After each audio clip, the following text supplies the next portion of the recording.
लोगों को यहाँ टिकट नहीं मिली, कई लोग जो पद पे बैठे हुए थे उनको पद से इस्तीफा दिलवा के उनको हटाया गया, ऐसे कई सारे लोग हैं। तो अब अगले साल 17 सितंबर को प्रधानमंत्री मोदी जी 75 साल के होंगे और मोदी जी ने तय कर लिया है कि अमित शाह जी को वो अपना वारिस बनाएंगे और अमित शाह जी अगले साल 17 सितंबर को देश के प्रधानमंत्री बनाने का उन्होंने तय किया है मोदी जी ने। इसके ऊपर मोदी जी पिछले 1-2 साल से लगे भी हुए हैं, क्योंकि भारतीय जनता पार्टी के अंदर अमित शाह जी के सामने जो जो बाधाएं पैदा कर सकता था नेता, एक एक करके उन सब नेताओं को साइड कर दिया गया, उनका पत्ता साफ कर दिया गया। शिवराज सिंह चौहान को हटा दिया गया, वसुंधरा राजे को हटा दिया गया, डॉक्टर रमन सिंह को हटा दिया गया, देवेंद्र फडणवीस को खत्म कर दिया गया, खट्टर साहब को खत्म कर दिया गया, एक एक करके सबको खत्म कर दिया गया। एक ही शख्स बचे हैं जो अमित शाह जी के रास्ते का कांटा बन सकते हैं। हेलो, आवाज आ रही है? एक ही शख्स है जो कि उनके रास्ते का कांटा बन सकते हैं, वो है योगी आदित्यनाथ जी। अब योगी आदित्यनाथ जी को इन्होंने हटाने का पूरा मन बना लिया है और अगर इनकी सरकार बनी तो 2 महीने के अंदर योगी जी को भी उत्तर प्रदेश के सीएम से हटा दिया जाएगा। मैंने दिल्ली में 3-4 दिन पहले ये प्रेस कॉन्फ्रेंस की थी और ये दोनों मुद्दे उठाए थे। जैसे मैंने मुद्दे उठाए थे तो अमित शाह जी ने और उनके कई नेताओं ने अपनी भावना प्रकट की कि नहीं मोदी जी को 75 साल में इस्तीफा नहीं देना चाहिए, मोदी जी को 75 साल पूरा कार्यकाल पूरा करेंगे।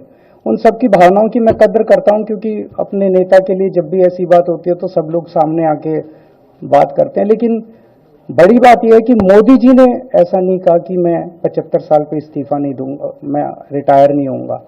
उनका अपना बनाया हुआ रूल है और मुझे पूरी उम्मीद है कि मोदी जी का अपना बनाया हुआ रूल है और मोदी जी अपने रूल को फॉलो करेंगे। नहीं तो लोग कहेंगे कि मोदी जी ने ये रूल आडवाणी जी को हटाने के लिए बनाया था, जब अपनी बारी आई तो नहीं। तो मोदी जी इस रूल का फॉलो करेंगे, ये पूरा यकीन है देश के लोगों को कि उन्होंने खुद रूल बनाया तो खुद फॉलो करेंगे। अध्यक्ष दिल्ली के मुख्यमंत्री अरविंद केजरीवाल की बुद्धि भी भ्रम में पड़ गई है।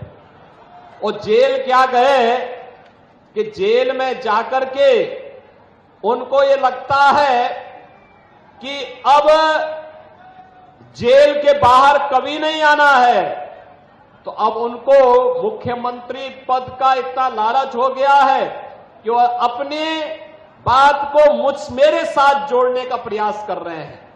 ये जेल जाने का एक रिएक्शन है। लेकिन मैं एक बात कहना चाहता हूं केजरीवाल जी,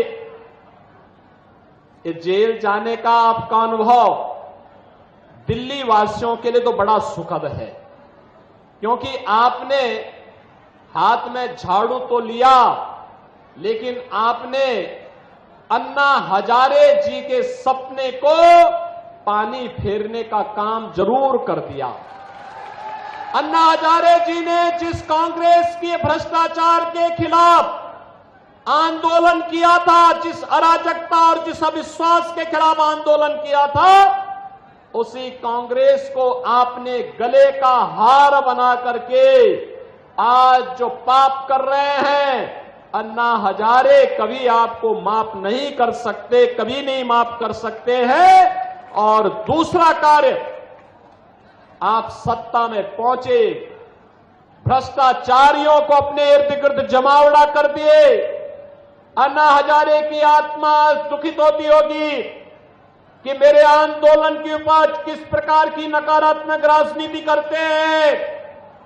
और दिल्ली वासी इस बात के लिए परेशान हैं कि कम से कम अरविंद केजरीवाल जेल के अंदर थे तो उनकी खांसी बंद थी, अब फिर बाहर आ गए, अब दिल्ली वासियों को फिर खांसने के लिए मजबूर कर देंगे।